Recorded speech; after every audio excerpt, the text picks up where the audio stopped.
Hi, I'm Feann, and BYD has just made its first major fumble in Australia. There has been some other stuff overseas, but over 1,200 Australians paid good money for a brand new BYD, but what they took home was not what they paid for. And the timing couldn't be worse, because I've been sitting on some internal data that we get here at carsales that no one else has access to, and it makes for interesting reading. It shows that EV consideration in Australia has actually dropped.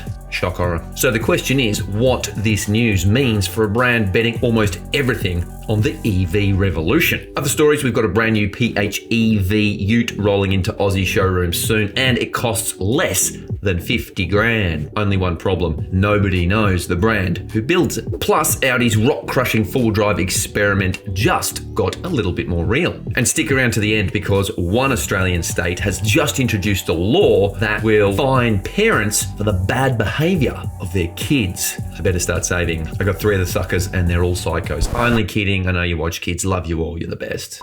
Oh, and stick around for rapid fire right at the very end of the ep, where we catch you up on all the news in the industry. Rapid fire. Pew, pew, pew, pew. Anyway, it's a big week for your wallet. It's a big week for your driveway. There's a lot to get through, so buckle up.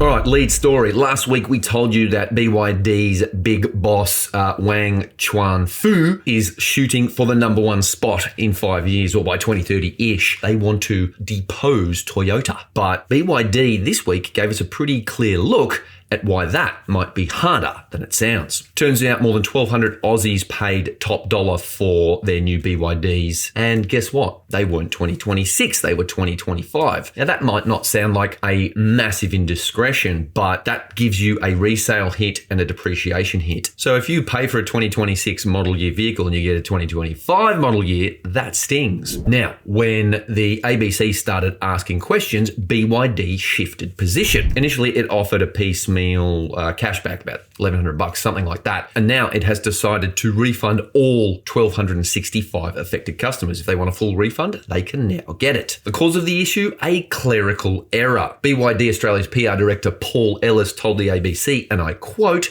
"It was an administrative error that occurred, and there was no deceit." Now, the car maker said that the refunds were locked in before the interview even happened. But it kind of makes you question, well, why did you start giving them, that $1,100 in the first place? Why didn't you just give them all the refunds straight away? And look, this is no scandal. This is no Dieselgate. And a slip-up like this barely dents an established brand. But it's a different equation for a Chinese manufacturer still earning its stripes. Toyota could probably shrug this off. BYD, they can't. Not yet. It's not an isolated wobble either. There were, of course, those allegations in Brazil when they were building the new factory. Worth looking that one up. Plus, BYD's local warranty terms drew criticism from journalists. The warranty was not great. Then they fixed it in April 2025 and even backdated it for models back to about 2022. So credit where credit's due. And look, none of this points to malice. It points to a young brand still learning what customer first looks like in a very mature market like Australia, a market where buyers are very well researched. So Toyota didn't become the world's biggest car maker simply by selling amazing cars at a super cheap price. In fact, they're quite expensive now. It got there by earning buyers' trust. And before you call me a Toyota apologist, go watch my Prado review. In fact, watch the follow-up too. That's even better. This is the one where the Prado completely died and then Toyota said it was my fault. Anyways, if BYD wants to be the number 1 in the world by 2030, it might want to start by hiring a few more pencil pushers in strategically important markets like Australia. Oh, and while we're on BYD, one more quick story. Its luxury brand Denza just rolled out the Z. Wait a minute. Isn't there another car called the Z? Yes, Nissan will be stoked with this. I don't know what's going to happen. Will there be legal action? Anyway, Denza claims this is one of the fastest production cars on the planet. And the question is, should we believe them? So on paper, it's wild. We've got 1,180 kilowatts, 1,200 newton meters, 0 to 100 kilometers an hour in 2 seconds. That is a body-crushing amount of acceleration. There's even a flagship version coming that will potentially drop that 0 to 100 time to 1.7 seconds and is going to take a crack at the Nürburgring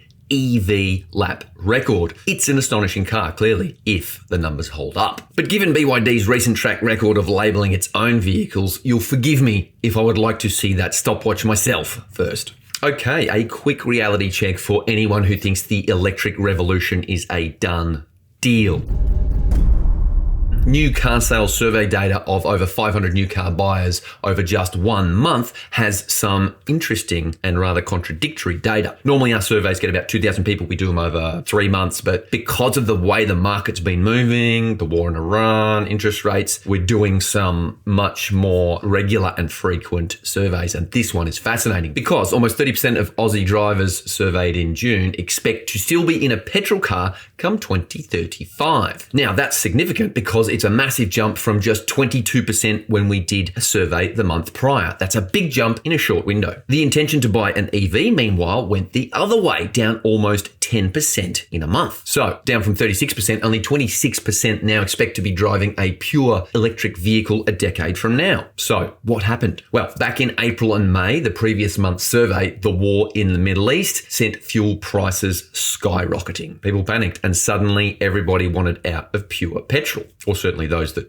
were looking to buy a new car at the time. Fast forward a couple of months and fuel prices have settled, the interest rates have stabilized, and buyers seem to be drifting back to familiar fuel-sipping territory. Turns out EV enthusiasm might be less about the tech and saving the environment and more about what's happening at the petrol bowser. The barriers to EV adoption haven't moved much either. Our survey data asked people, what's the biggest barrier to buying an EV? The lack of public charging infrastructure is still the biggest hurdle to buying an EV. But here's an interesting little factoid. Range anxiety is actually creeping up again. It started going down, which is understandable because so many EVs now can go a long way. Like we're talking up to 800 kilometers now. So range anxiety, almost 40% are worried about how far they'll go before they need to recharge. But while EV consideration has dropped, hybrid intention is climbing and it's now sitting at a quarter of all people surveyed, a quarter of all buyers. And that lines up with what's actually happening in showrooms. Yes, EVs had a record month in June last month. Roughly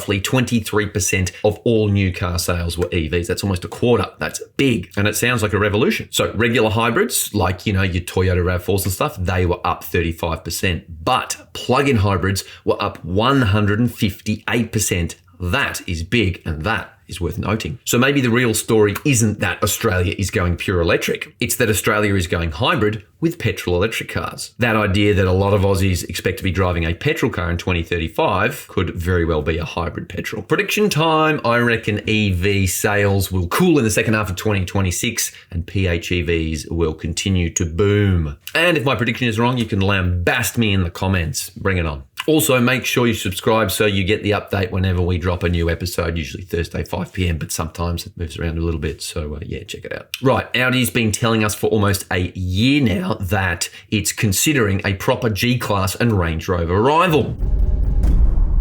We first asked about it a year ago. They said, yeah, we're thinking about it. We asked them again back in March and they said it's still under consideration. So there's still no official green light for production. However, that hasn't stopped the internet from designing what it thinks it will look like. And I find this intriguing. This particular CGI render, this fan fiction, if you like, blends in the new design ethos seen in the Nuvolari supercar that Audi has said all new Audis will look like this. It's got a weird sort of moustachy thin grille. It's very different from the single frame grille anyway. This Russian mob that does these renders, Kalisa, has been doing this stuff for years, and these unofficial renders are usually on the money. They have a very good track record. The latest Lexus GX from 2024, they hit the nail on the head with that one. They even got the Kia Tasman right. Are Kia Tasmans even sold in Russia? I need an assistant. Can anyone tell me that? No, I don't need an assistant. They're not sold in Russia because Kia suspended operations in Russia after Russia invaded Ukraine. But back to Audi's mud-plugging luxury experiment, and what we see here looks pretty tough. You've got skid plates, all-terrain tires, chunky alloys, even a spare wheel hanging off the tailgate. It's boxy, it's bold. A penny for your thoughts. I'd love to know what you think of this particular design, and if it can challenge something like the G-Class or the Range Rover. Would you buy one? Audi CEO Gernot Dolner told us in March, and I quote,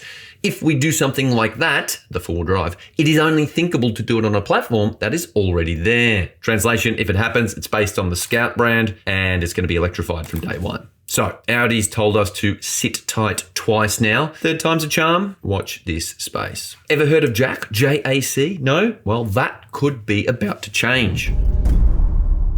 This Challenger brand has just confirmed the price of its new PHEV petrol electric ute in Australia, and it's going to raise eyebrows. So the JAC Hunter PHEV makes more power and torque than the Shark BYD 6, the top-selling PHEV ute in Australia. We tested a prototype of this JAC Hunter back in May, and we gave it 69 out of 100. Strong power generation, solid off-road chops, decent towing and payload. Good early signs. But it has subpar ride, handling and interior finish. Needs to fix up some little bits here. But that almost doesn't matter in some ways because that price is razor sharp. The Hunter Pro is 49,988. The Hunter X, the top spec, is 54,844. That is $8,000 cheaper than the cheapest BYD Shark 6 Premium, and as mentioned, it outpowers it. Stats on the screen, have a look. But here's something we're waiting for. We are going to get a local tune on the suspension, something that we didn't have when we tested the prototype. To be honest, I don't know why they let us test this prototype. It wasn't great. And this updated Aussie suspension has been tuned by none other than Michael Barber. He is an ex-Holden engineer, and they reckon, JAC reckons, they've had 100,000 kilometers of local testing. So can it bust into the top 10 sales chart like the Shark did? I reckon it'll struggle, but I'm still very keen to put it through the ringer. Stay tuned for that one. Attention Queensland parents, your kid's e-bike is now your problem. Yep, Queensland just dropped some of the toughest e-bike and e-scooter laws in the country. Let's start with the headline grabber. From August 31, e-bike riders need to be at least 16 and hold a valid driver's license. And of course, a learner's permit counts here. No license, no ride. And if your underage kid gets caught breaking the rules anyway, parents will cop the fines. Congratulations, mum and dad are paying for it. But that's just the entree. It gets better or worse, depending on your views. Police can now seize and even destroy illegal e-bikes and e-scooters. So if you've got it jailbroken and it can go way faster than the manufacturer's settings, gone. No appeals, no second chances. And how's this? Riders will also be subject to random breath testing. Same 0.05 limit as full-blown motorists. Yes, really, on a bike. But honestly, I reckon if you're 14 and you're blowing 0.06 on your e-bike, you've probably got bigger problems than fast power toys.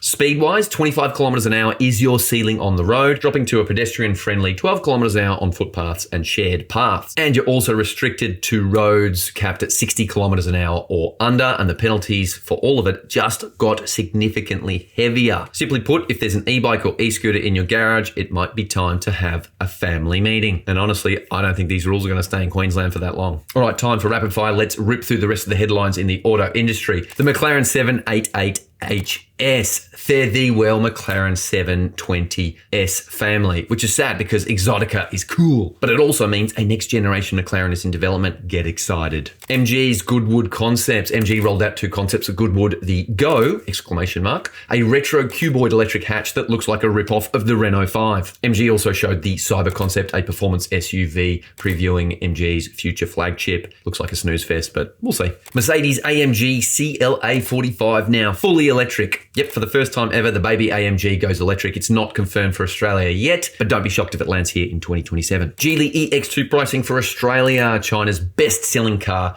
has been priced for Australia, and it's crazy cheap, less than $27,000 for an EV. Not bad. Toyota RAV4 PHEV has arrived. We've reviewed it. Tony tested it and he gave it a pretty solid score. It's good, but not great. We also tested Toyota's new EV wagon, the BZ4X Touring. Looks awesome, but will anyone buy a wagon? Everyone's buying SUVs. And lastly, Dubai Police Force. They have ditched Lambos for BYD SUVs. Very disappointing. I want to go to Dubai just to be chased by a Lambo copper. And that's it for this week. BYD is writing checks. JAC is throwing down the price gauntlet, and Queensland kids are on notice. As always, we love the comments. We love seeing the conversations that get started. So feel free to get involved, and nothing's off limits, and we love responding. Stay tuned for the next episode, and I'll see you next week.